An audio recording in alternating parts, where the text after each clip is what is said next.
I have a rather exciting little parcel here today.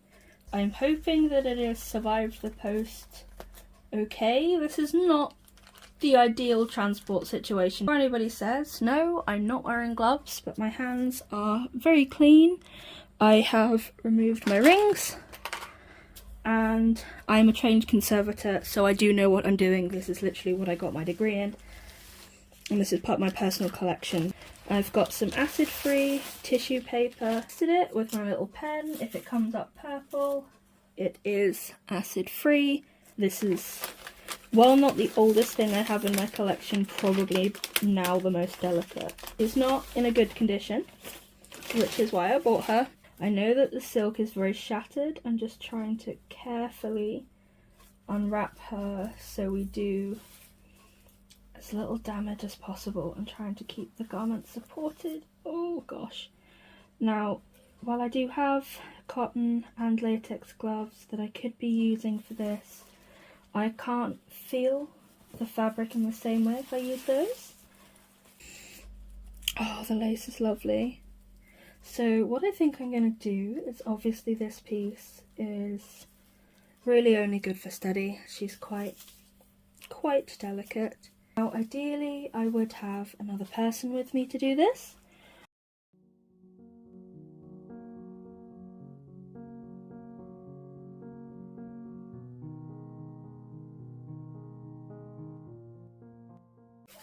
Oh, I can see my hand. Right, yep, that seam is completely gone. The seller said that they reckoned it was late Victorian, early Edwardian. I am inclined to agree. In terms of conservation work, there's really very little I can do apart from store her correctly, take all of the measurements and recordings that I can. Hey, that's lovely. So we've got a self-covered button with a bit of embroidery here.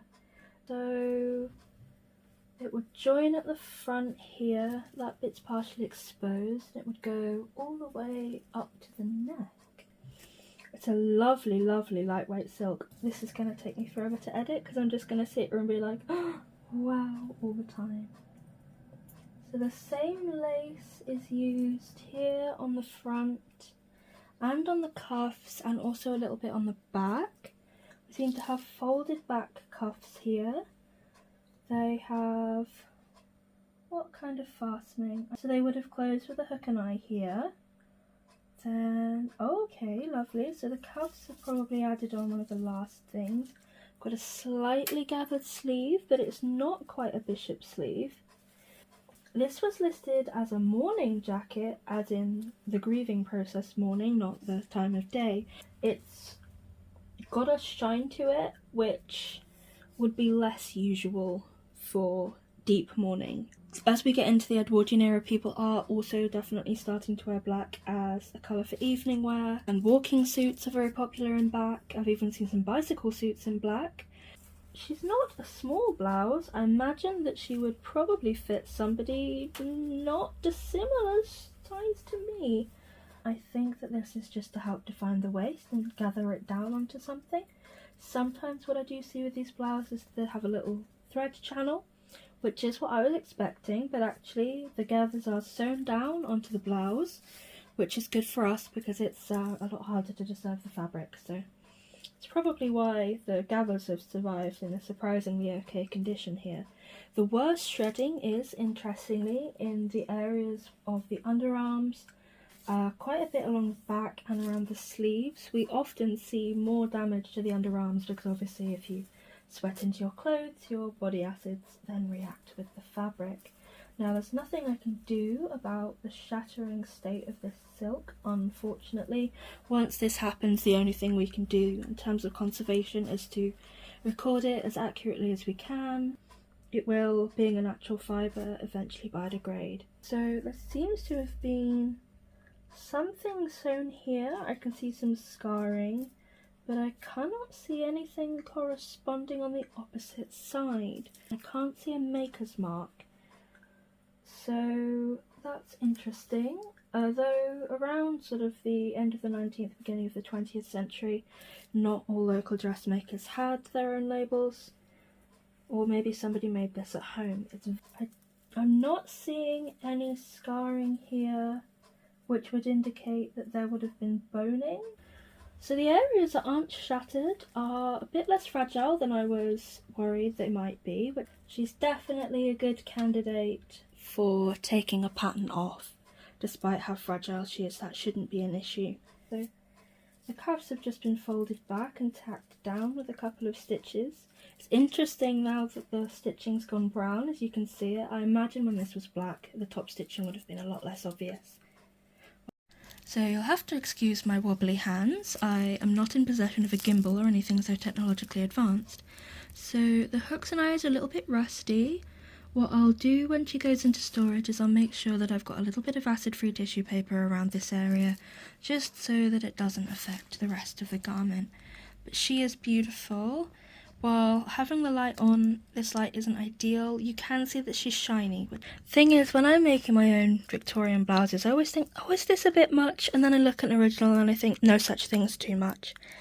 Not in this period, anyway. So here's the lace. This lace is all over this object. It's also at the sleeves and on the back, which is absolutely lovely. So the thread has gone brown with time, but I'm pretty sure that it would have been black when this was made. You see that very commonly with black threads, especially cotton. So she's all gathered down to a little waist tape. There's a little something under here that suggests that maybe there might have been something else there in the past, and it's definitely been taken in at some point here, and then there's evidence of that up at the shoulder as well. Given her age, she really is in quite remarkable condition. So the placket is very, very small. It would have just hooked over here with hooks and eyes, and then it's a false button. There's no buttonholes anywhere. It's all hooks and eyes. They have just got these gorgeous little self-covered buttons. They'd be like a little circular disc with a hole in. You can just see in there how they would have gathered it all down around this and then sewed it down. And then it would have come here. I can't see the thread bar, but there's an area of shattering here which suggests that maybe that's where it was attached to. Fascinating. Sewed down at the back, and then she's just been loosely tack stitched in. The collar has been hand stitched on. Interesting. There's some machine stitching just there, and I couldn't see any on the collar apart from right along the top, but then I realised we've got this almost little sailor little bit that comes up here with a little bit more of that lace coming down. So that must have been added in, obviously, before the collar was added. And then we've got a little bit of, oh, that's probably some kind of cotton or linen. I'd have to look under a microscope. I think towards the end of the 19th century we see a bit more cotton.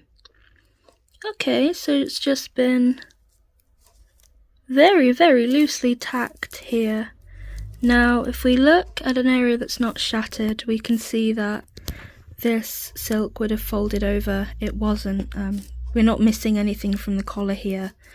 There's no seam allowance here. That's just where the silk is shattered, where the cotton or linen canvas used to stiffen the collar is a little bit stronger than the silk over time.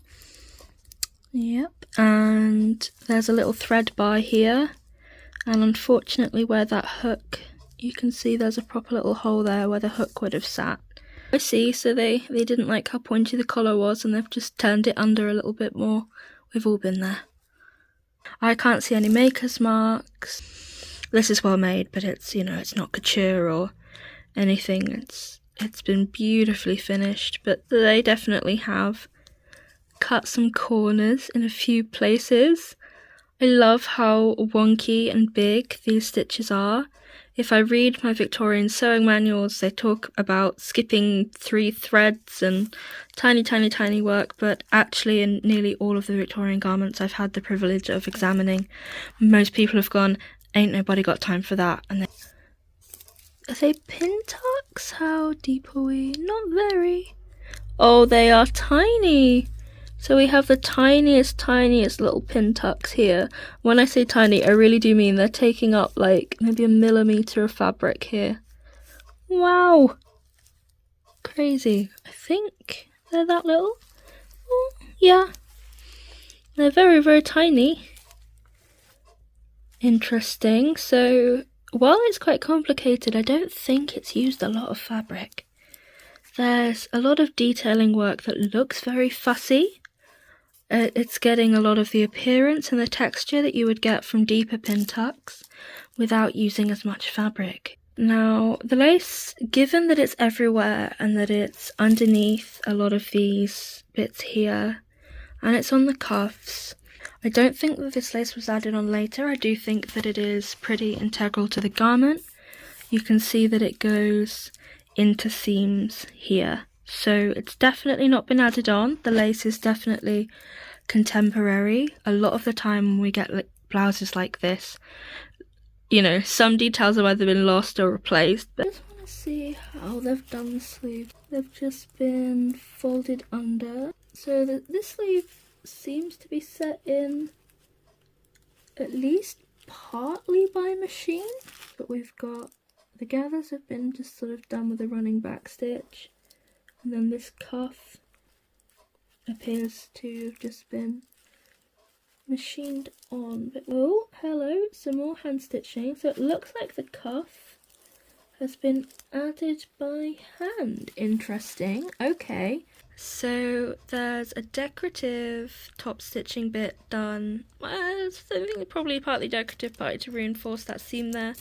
But it's been carried down, and I can see the intention for that to join up, and they missed it, and then they didn't come back and correct it. And here on the cuff is, I can see they've just zigzagged it by machine.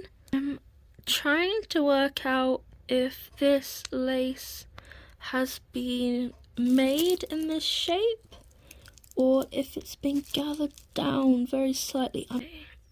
Yeah, it's looking more like it's been gathered there.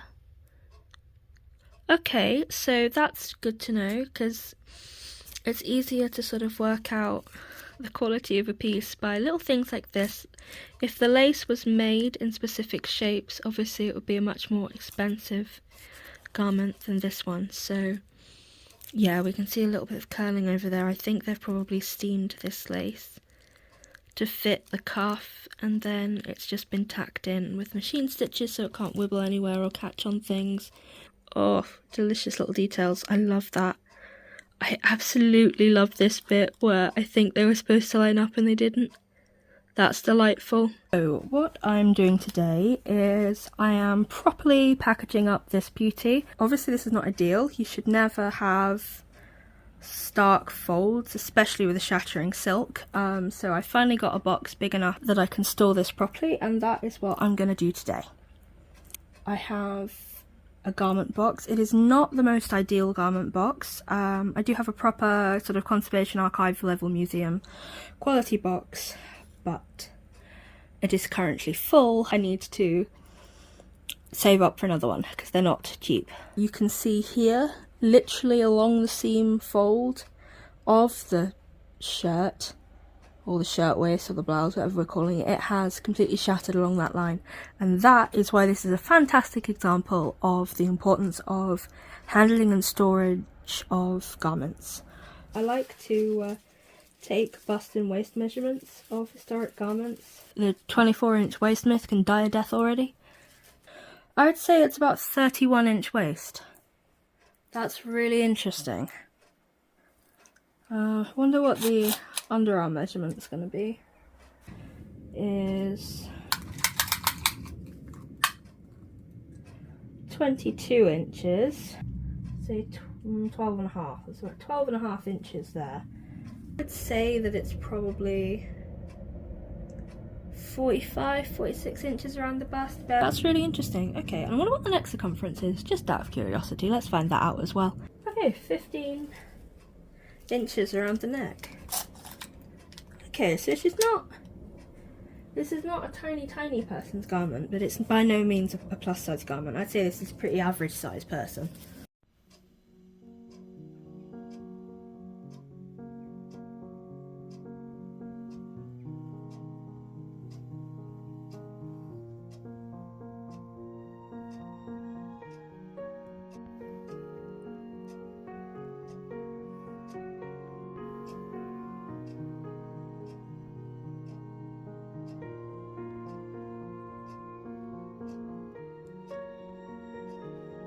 Look how delicious and tiny these little pin tucks are.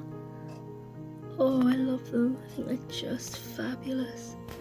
And then there's a pin tuck that extends down to the elbow, and then there's another one that extends all the way down into the waist tape.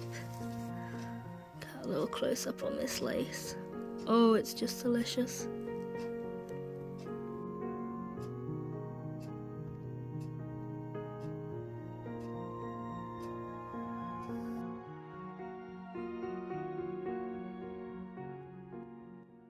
So this is one of the biggest areas of damage, this sleeve. You can see there's some hand stitching here. The big chunk of fabric, that's the original seam. And then this has been put in here quite clumsily. It's definitely been altered to fit somebody smaller than the original wearer. So it's so interesting. I noticed that this was puckered when I first examined the blouse, but now I'm seeing it in daylight, in a lot better light. I've seen that somebody's just taken a tuck out of the sleeve head here, and then about an inch, I'd say. I didn't notice this again before. There's a tiny little bit of cording just here. Oh, that's beautiful. I mean, I was so excited, genuinely. I probably didn't notice a lot of things while I unboxed this, because I was just so overwhelmed and excited. That might explain why the collar's been turned under as well. If it's been adjusted to fit somebody a bit smaller than the original wearer. It might also be where the cuffs and the collar have been sewn on. Either somebody completely reattached the collars and the cuffs, or that was original. I've got no way of telling. But it's interesting that this cotton here and some of the thread bars, this hasn't gone brown, whereas a lot of the other stitching here and tacking the lace down, that's gone brown. So I do think that that has been added now with hindsight, because if you see these thread bars, these tacks here have gone the same colour as this, whereas these thread tacks stay black. Oh, so they must have been added later. Fascinating. I wish that I had a microscope so I could see what the fabric composition of the new stitches versus the other stuff is. I'm pretty sure it's cotton thread, and I'm pretty sure that this is silk thread.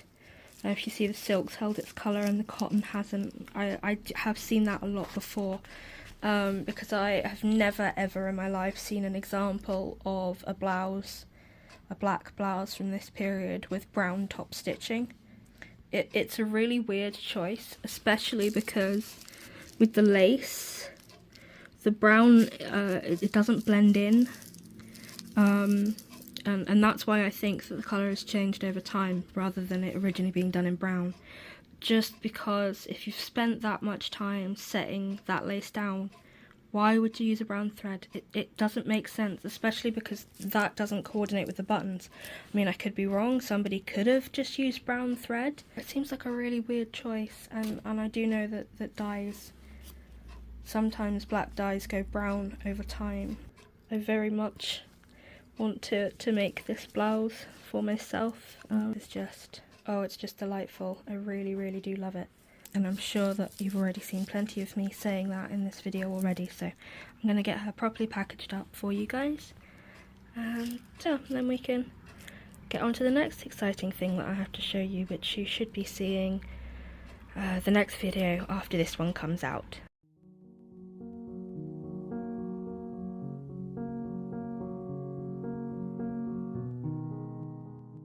Very gently. Just like that for now, so I can get to the other side. There we go. Right. Whew.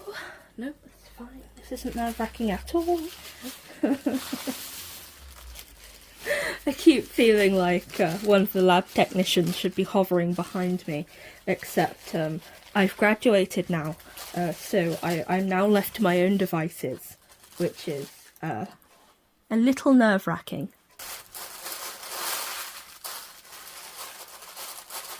There we go. Now we have our nice little conservation sausage.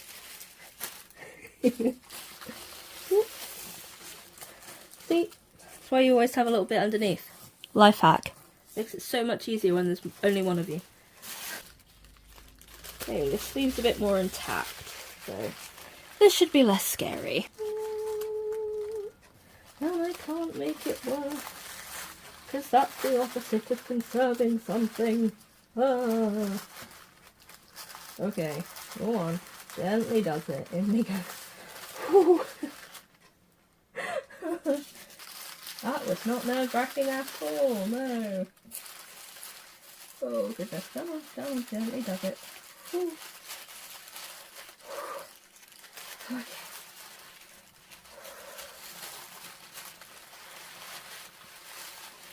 Whew.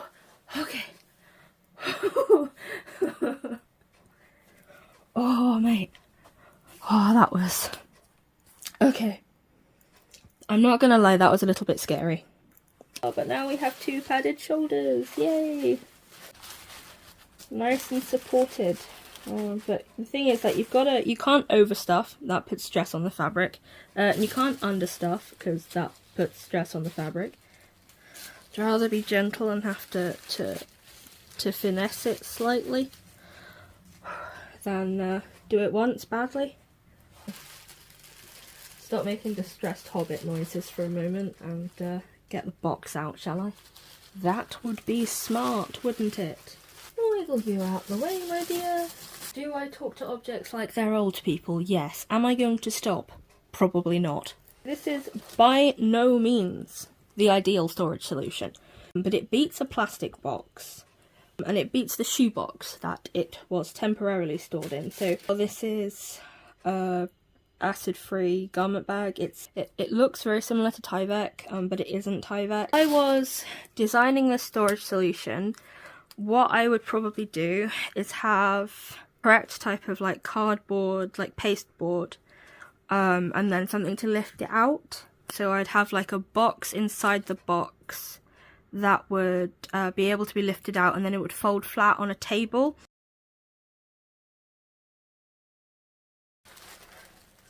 It's not going to be perfect, but it's going to be better than the way it was before. This is what I say when I mean a box that would fold flat, that I could lift out would be ideal, but it's not currently something I have access to. So gently does it. Come on, in we go. Okay. It's a lot better. She's not scrunched up in a shoebox anymore, which is a big improvement, but it's not perfect by any means. Most important thing you can do is include the information. Yes, I'm a nerd enough that I have that I still do this. But I was taught that it is best practice to always have a label with the box, with the object as well. It's on the outside of the box because labels do get lost, and that is loss of provenance and deaccession is one of the biggest risks to objects, is getting lost in collections. And while I don't have a collection big enough to worry about losing things, I like to do best practice where I can.